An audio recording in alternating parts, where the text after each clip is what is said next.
Donald Trump Jr., Dems on greatest witch hunt since Salem. Donald Trump Jr. can't help but think the team of Democratic donors on special counsel Robert Mueller's team are on a witch hunt, according to an exclusive video interview with the Daily Caller News Foundation. In fact, it's the greatest witch hunt since Salem, Trump Jr. said in the January interview. He explained that the media has staked its credibility on the notion that Russian collusion has to be real. They have pushed this narrative for so long, they need it to be true, and they will do whatever it takes to make it so, according to Trump Jr.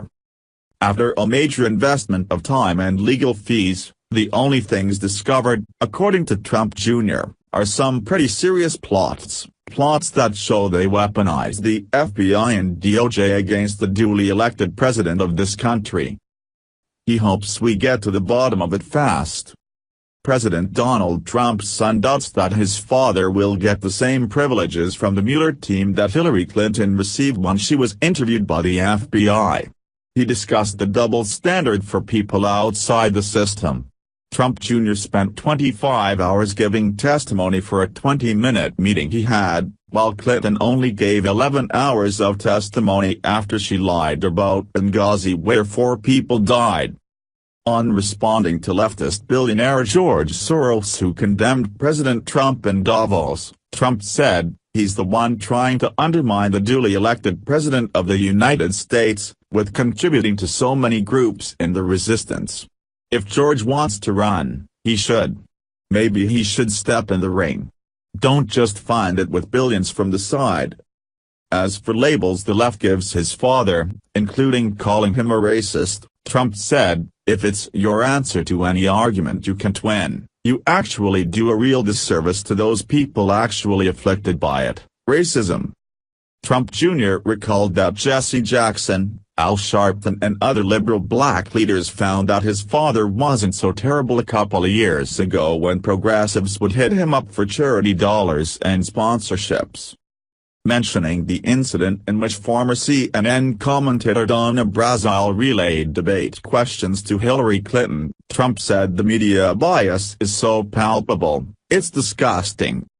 The mainstream media never asked the tough question of former President Barack Obama in 8 years, he said. Despite the consistently unfair treatment of his father, he actually enjoyed the 90-minute press conference on January 16 when Ronnie Jackson gave his father an excellent bill of health for cognitive abilities and more.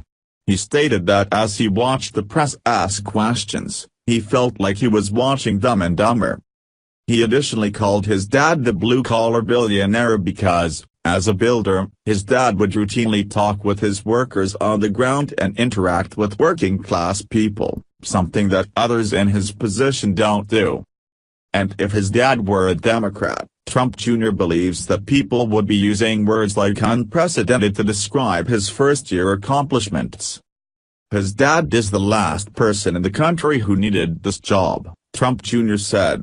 For every cabinet head in the Obama administration, it was probably the best job they have ever had. Yet, for his father's cabinet, because of the threats they are under, these people are probably in the worst job they have ever had, as they have already had extraordinary professional success and in many cases stepped away from that to serve their country. According to Trump Jr., it's the first time we have had someone in conservative leadership who will actually call the other side out and fight back. He's a counterpuncher. The swamp may bite, he said, but his father bites back. For more information on Donald Trump Jr., join the 2.52 million following him on Twitter or like his Facebook page. A version of this article appeared on the Daily Caller News Foundation website. What do you think? Scroll down to comment below.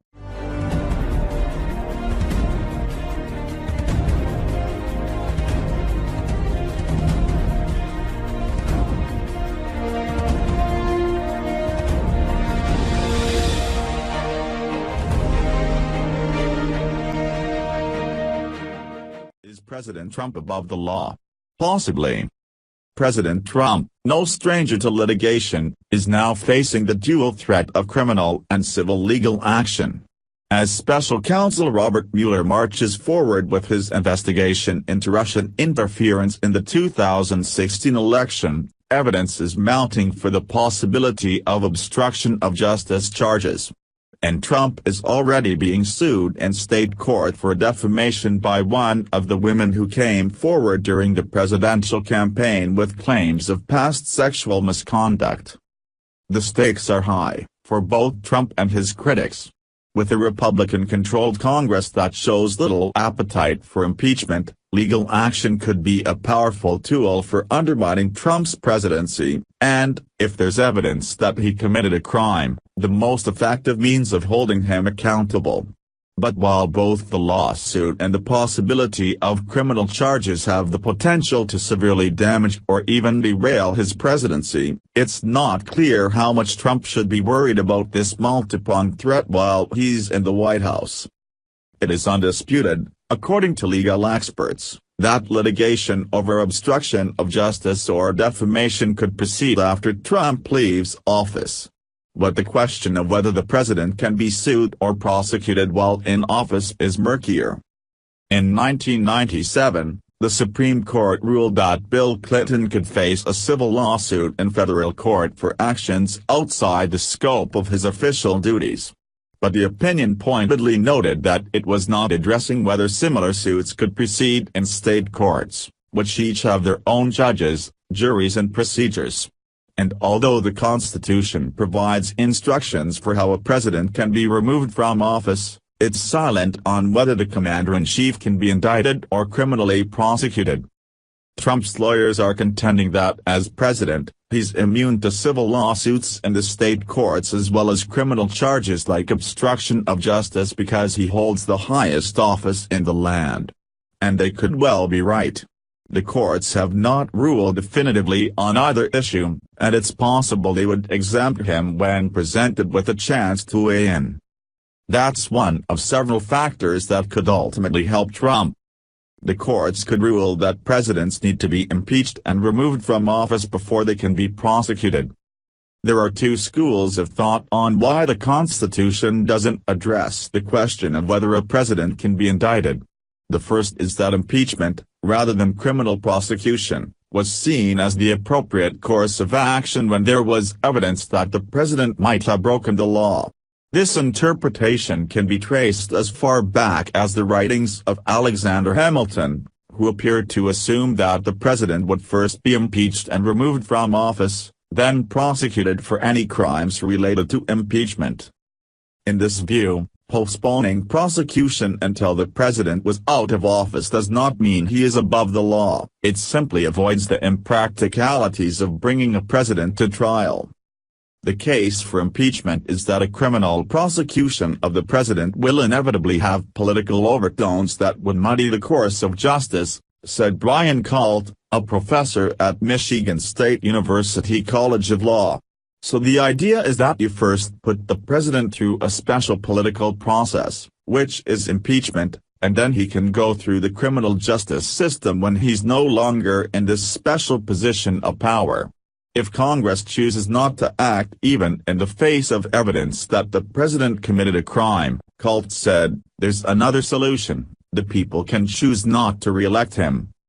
Others have argued, however, that indictment wasn't mentioned because it was obvious to the framers of the Constitution that criminal prosecution and impeachment were remedies for different kinds of misconduct. Presidents can behave in ways that make them unfit to be president, even if that action isn't criminal, and that it's what impeachment is designed to deal with, said Derek Friedman, a professor at Hofstra University's Dean School of Law. And there are criminal activities that are bad and deserve criminal action but aren't necessarily impeachable. They're essentially on different tracks.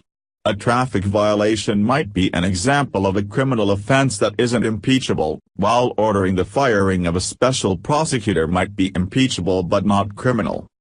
The ability to sue the president in state court is still an open question. The debate over whether the president can be sued in state courts, on the other hand, is already in motion, and here Trump looks more vulnerable.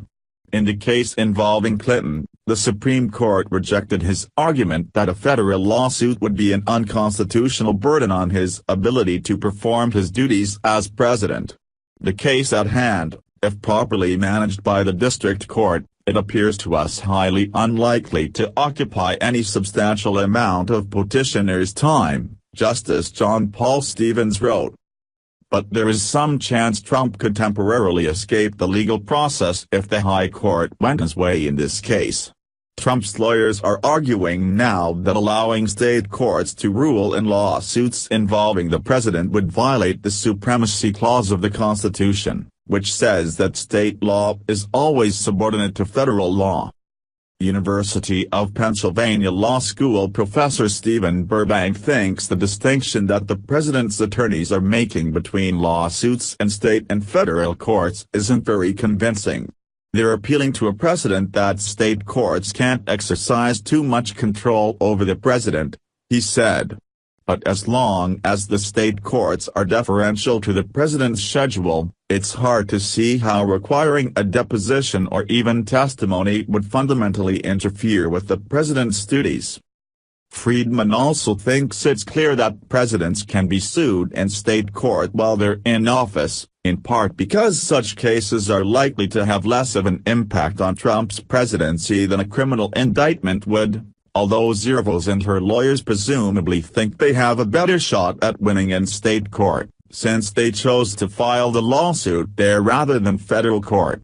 Being sued is, on the whole, perceived to be less invasive and serious than being criminally prosecuted, Friedman said. Mueller could force the issue, but he might not want to.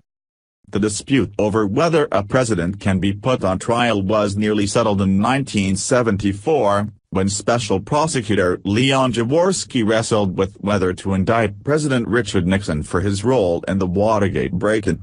The Supreme Court ruled that Nixon did not have the power to block Jaworski's subpoena for the infamous Watergate tapes, but Jaworski ultimately decided not to push for an indictment. Nixon resigned before he could be impeached, at which point he became vulnerable to prosecution, but he was pardoned by his successor, Gerald Ford. The question of whether the president can be indicted re-emerged in the 1990s, when Clinton was investigated by independent counsel Kenneth Starr. In a 1998 memo, Starr concluded that he did have the authority to indict Clinton, but, like Jaworski, he decided instead to refer the case to Congress for impeachment. 1. The fact that ultimately neither Jaworski nor Starr chose to indict the president he was investigating illustrates the practical challenges faced by Mueller. Even if indicting Trump turns out to be legal, Mueller would likely be politically lambasted for taking the fate of the presidency into his own hands. Indicting Trump for something like obstruction of justice might prompt the courts to resolve whether it's actually possible to indict the president, but it could also derail the investigation, Colt said. Deciding to file criminal charges against Trump could easily be perceived as a politically motivated overreach, Mueller saying he gets to decide who's the president. A better strategy might be to copy Jaworski and name Trump as an unindicted co-conspirator, Friedman said. In this scenario, Trump would not be formally charged, but any relevant evidence against him would be admissible in the trials of the people who were indicted, allowing it to be publicly disseminated and scrutinized. It may be wisest, though, for Mueller to present his findings to Congress and the people, and let them act first, rather than trying to settle a constitutional debate that's been percolating since the 18th century. That's one major reason why the question of whether the president can be indicted or prosecuted may not be answered anytime soon. Another is that the special counsel is technically bound by a Department of Justice legal opinion that states that the president cannot be indicted or prosecuted. There's debate about whether this opinion would really preclude Mueller from indicting Trump, but its existence provides an additional incentive for the special counsel to proceed cautiously, since a violation of DOJ rules would be grounds for ending his investigation.